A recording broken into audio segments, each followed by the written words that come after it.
We're going to discuss exchange rates, and we're going to have a first look at our international trade. So let's start with our currency and how it relates to the exchange rate. Currency, or money, is a unit of exchange. In previous chapters, we talked about what we can exchange our money for.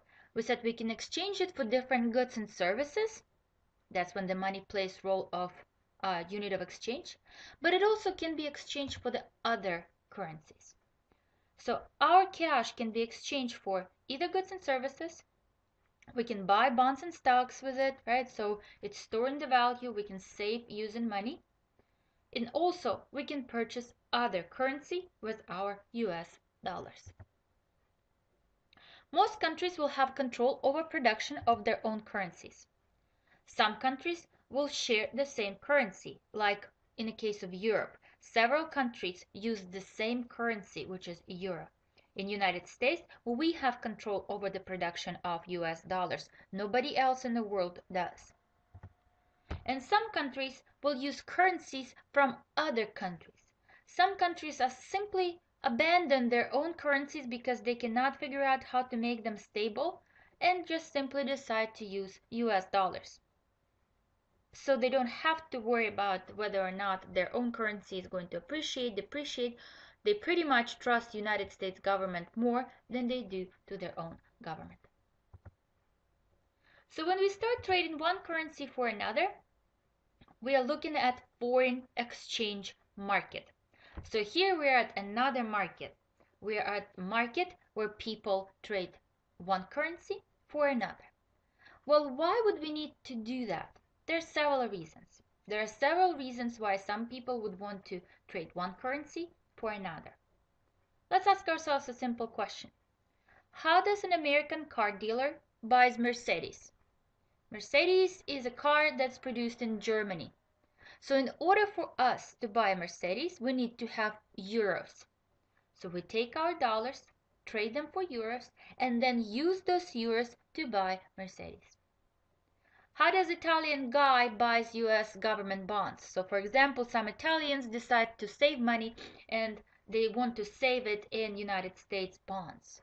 So they want to purchase their bonds. Well, our bonds are sold for US dollars. So they need to first trade euros for dollars and then purchase government bonds or stock or other financial assets. Third reason for which we want to have other currencies is for the traveling reasons. If you want to go to Mexico, you need to have Mexican pesos.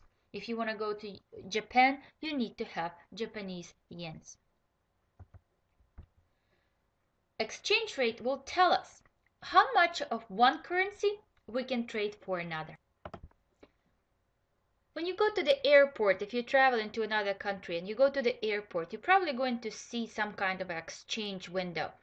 It means it shows you how much of the currency in the country you're located in is worth in terms of the other currencies. So in United States, those exchange rates will represent how much of the other currency you can receive for $1 US. In other countries, for example in Europe, it will show you how much of other currency you need to trade for €1. So exchange rates will show us how much of one currency is worth in terms of another. Let's look at some examples. So in United States, as we said, our exchange rates will show how much $1 is worth in terms of the other currencies. Exchange rates in France will show how much €1 is worth in terms of the other currencies. For example, if $1 is worth 0.77 euros, how much €1 is going to be worth in terms of United States dollars? So this is the exchange rate that you're going to see in United States. If you were in Paris the same day and nothing happened to the exchange rate, meaning dollar neither appreciated nor depreciated, you will probably see that other exchange rate in terms of US dollars. So what we need to do, we need to find reciprocal. So exchange rate in Europe will be equal to 1 divided by 0.77. So €1 will be worth $1.29. look at another example. Let's take a virtual tour to different countries. We're going to go to Czech Republic, we're going to go to France, and we're going to go to Ukraine. A beer in Prague, Czech Republic, cost 35 Czech korunas. A beer in Ukraine cost 6 of Ukrainian hryvnias, and a beer in France is worth 10 euros. So what we want to do is to calculate how much beer costs in each of these countries in US dollars.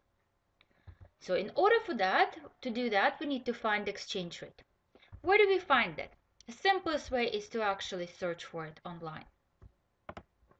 Let's see what kind of exchange rate we can find today.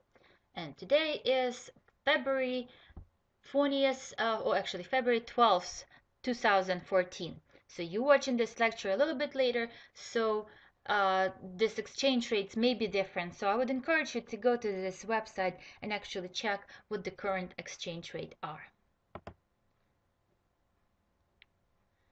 So let's see. So exchangerate.com provides you with current exchange rates. And I was wrong, today is actually February 14th, Valentine's Day.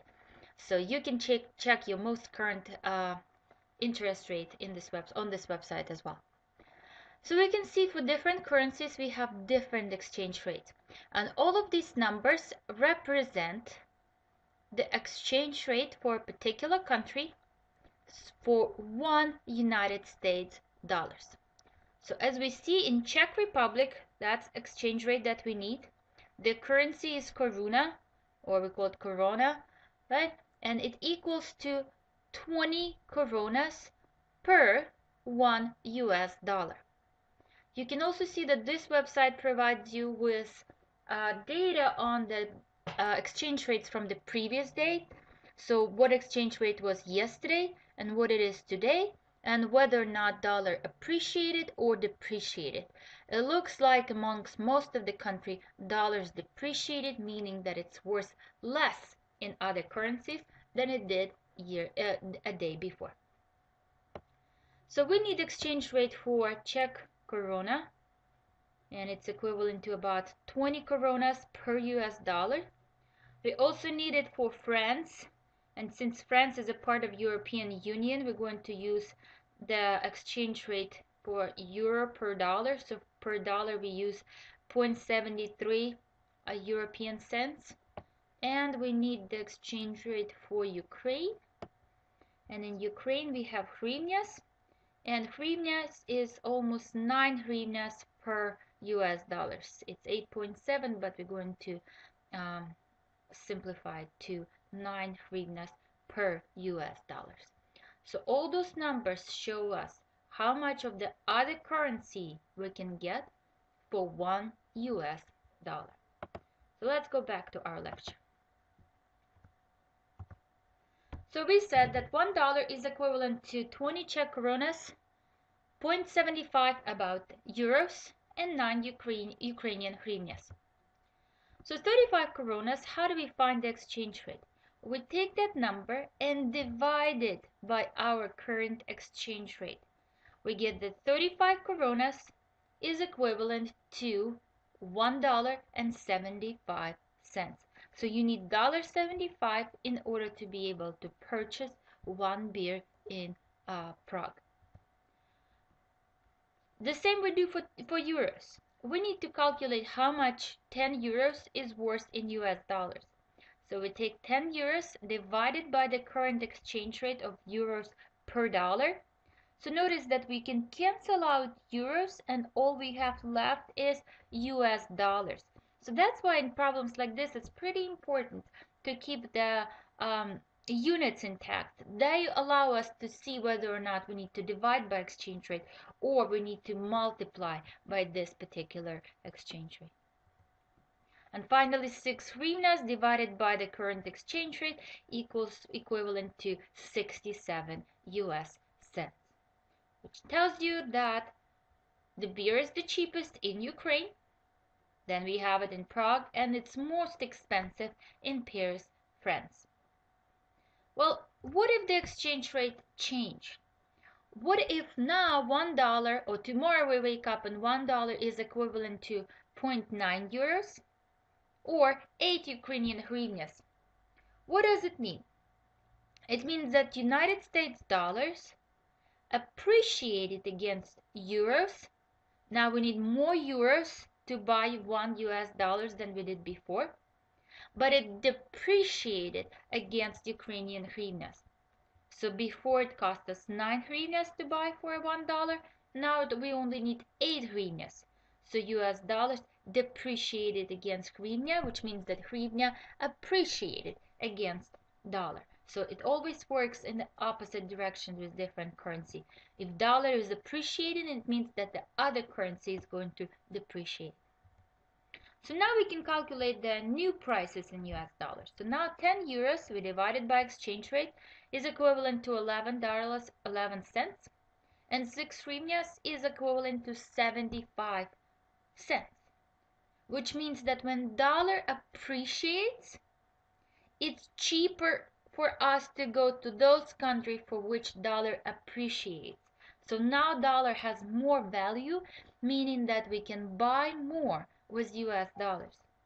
When dollar depreciates against Ukrainian hryvnia, as it did here, it's actually more expensive for us to go to those countries. We see for us, beer in Ukraine is now more expensive.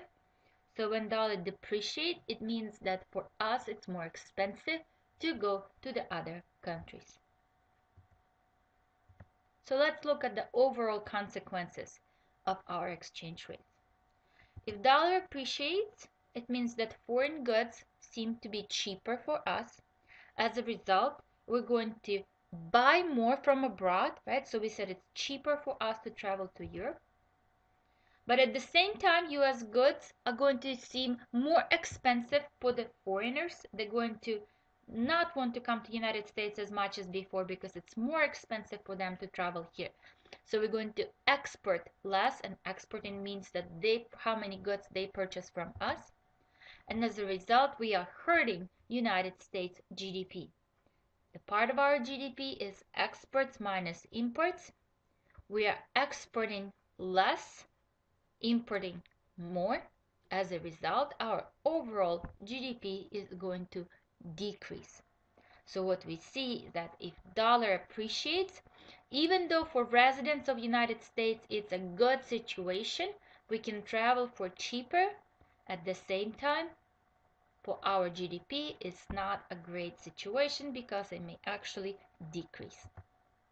And if dollar depreciates, the opposite happens. We're going to import less, export more, and it's going to help our GDP. So when dollar is worth less, it's more expensive for us to go to the other country. But it's cheaper for foreigners to come visit United States. As a result, our GDP is going to improve.